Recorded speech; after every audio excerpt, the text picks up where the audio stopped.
Your monthly subscription box from postflybox.com includes all the materials needed to tie a dozen flies, along with some extra goodies.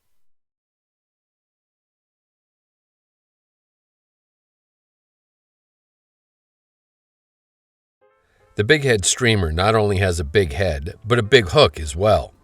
Despite this, its overall profile is slender and extremely realistic. It can imitate a wide range of saltwater forage species, from anchovies to sand eels. A Bighead Streamer starts with a heavy-duty 4/0 saltwater hook. If you have larger capacity jaws for your tying vise, now would be a good time to break them out, as this hook is big and needs to be held securely. To begin tying, load a bobbin with a spool of white unithread. Get the thread started on the hook shank behind the eye, and after taking a few wraps rearward, snip off the excess tag. Solder wire is used to add some weight to the fly, and it will also help to taper the body. With the coil in your left hand, place the bitter end on top of the hook shank and take tight thread wraps to secure it. Begin taking rearward touching wraps with the wire behind your tying thread. After 8 to 10 turns, anchor the wire with thread wraps, then stress the wire to break it off close. Go back over the solder wire a couple of times to reinforce it, then end with your tying thread at the back edge of the wire. To keep the fly from fouling, snip a 4-inch length of the fishing line free from the coil. Place one end on top of the hook shank above your tying thread and start taking thread wraps to secure it. Continue wrapping rearward to the start of the hook bend, then fold the mono over to form a fairly substantial loop that extends about a 1/2 inch beyond the back edge of the hook. Secure that leg of the loop to the hook shank, then snip the excess off close. It's a good idea to go back over your previous wraps to increase the loop's durability. End with your tying thread in the middle of the wire wraps. Snip 6 or 8 strands of the pearl flashabou free from the hank. Measure to form a tail that extends a full hook length past the back edge of the hook bend.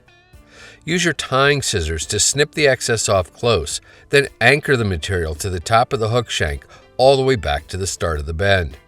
This time, leave your tying thread immediately in front of the wire wraps. Snip an ample clump of the Lurex iris free from the hank, about 30 fibers worth. Lay the ends on top of the hook shank and take a few thread wraps to secure them.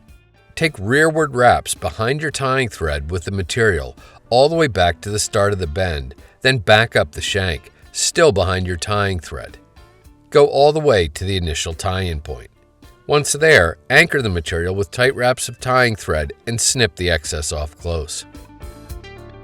Now, snip a dozen or so strands of the white faux bucktail free. Measure to the same length as the flashabou strands and snip the excess butt ends off square. Take wraps of tying thread to anchor the material between the back edge of the hook eye and the body. Repeat the same procedure with a similar clump of chartreuse bucktail. Make an effort to create a smooth ramp down to the hook shank. Snip a slightly larger clump of the sea blue florifiber free from the hank and tie that in as you did the first 2 clumps.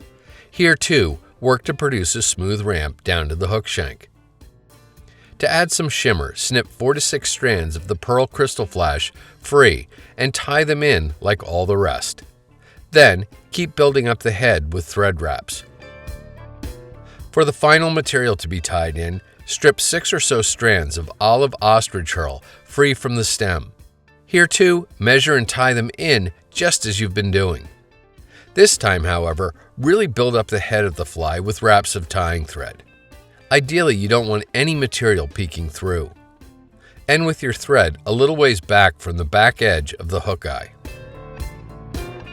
Reach for your whip finish tool and use it to do a 5 or 6 turn back to front whip finish. Seat the knot well and snip your tying thread free. A super glue gel like Zap Goo works great for securing eyes to the fly. Squeeze a small amount onto a scrap piece of paper, then use your bodkin to pick up just the tiniest amount of the adhesive and apply a little glob on either side of the fly immediately in front of the body. Pick up one of the 3D eyes and seat it in the adhesive on the near side of the fly. A bit of pressure should help the adhesive to set. Now, do the same thing with the second eye on the far side of the fly. In the end, the eyes should be mirror images of each other. Multiple layers of head cement, or here a single coat of UV cure resin, is used to further secure the eyes and finish the fly. If you're using UV cure resin, squeeze out an ample amount onto a scrap piece of paper. Then, use a bodkin to pick up several globs and distribute them over the entire head of the fly. A thorough bath with UV light will cure the resin, ideally to a hard and tack-free finish. And that's the Bighead Streamer, perfectly capable of catching some truly large saltwater fish.